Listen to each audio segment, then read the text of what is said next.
रात के करीब 10 बज रहे थे।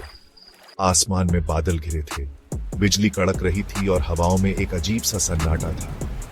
ये वही रात थी जब मैंने और मेरे दोस्त रोहित ने उस हवेली की ओर रुख किया जिसे गांव वाले काली हवेली कहते थे। हमारा मकसद सीधा था, उस हवेली में छुपे रहस्य को उजागर करना, क्योंकि पिछले कुछ महीनों से वहां से अजीब अजीब चीखें सुनाई देती थीं और कोई भी इंसान वहां ज्यादा देर टिक नहीं पाता था। लेकिन हमें क्या पता था कि ये जिज्ञासा हमें मौत के दरवाजे तक ले जाएगी। मैं अर्जुन एक डॉक्यूमेंट्री फिल्म मेकर हूं।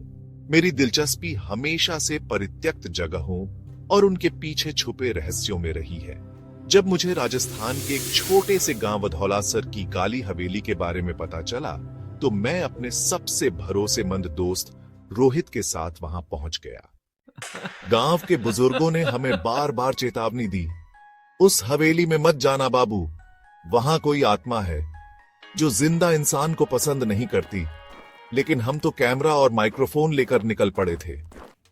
हवेली पहुंचते ही उसकी हालत देखकर रूह कांप गई। दीवारों पर दरारें, खिड़कियों से आती तेज हवा और हर कोना जैसे किसी की आंखों से हमें घूर रहा हो। अंदर घुसते ही कैमरे की लाइट खुद ब खुद बंद हो गई। रोहित बोला, बैटरी फुल थी अर्जुन, ये कैसे हुआ? मैंने उसे चुप कराया और हम अंदर बढ़े। तभी पीछे से दरवाजा जोर से बंद हो गया। हम डर गए लेकिन आगे बढ़ते गए। रात के 12 बजे तहखाने में एक धीमी सी आवाज सुनाई दी, मुझे बचा लो।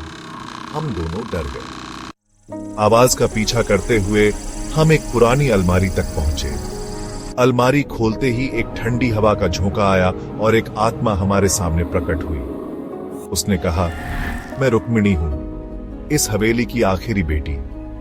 मेरे पिता ने तंत्र मंत्र में विश्वास कर मुझे जिंदा तहखाने में कैद कर दिया था। मैं मर गई और मेरी आत्मा तब से यहीं फंसी है। हमने उससे पूछा, हम तुम्हारी मदद कैसे कर सकते हैं? उसने कहा, मेरे पिता की अस्थियां हवेली के पूजा घर में हैं, उन्हें गंगा में विसर्जित कर दो। हम पूजा घर की ओर बढ़े। तभी हवेली में छुपी दूसरी आत्माएं जाग गईं। दीवारें कांपने लगीं, फर्श हिलने लगा और एक छाया ने रोहित को खींच लिया। मैंने गंगा जल छिड़का, छाया चीखते हुए गायब हो गई। हमने अस्थियां उठाई और सूरज निकलने से पहले पास की नदी में विसर्जित कर दी।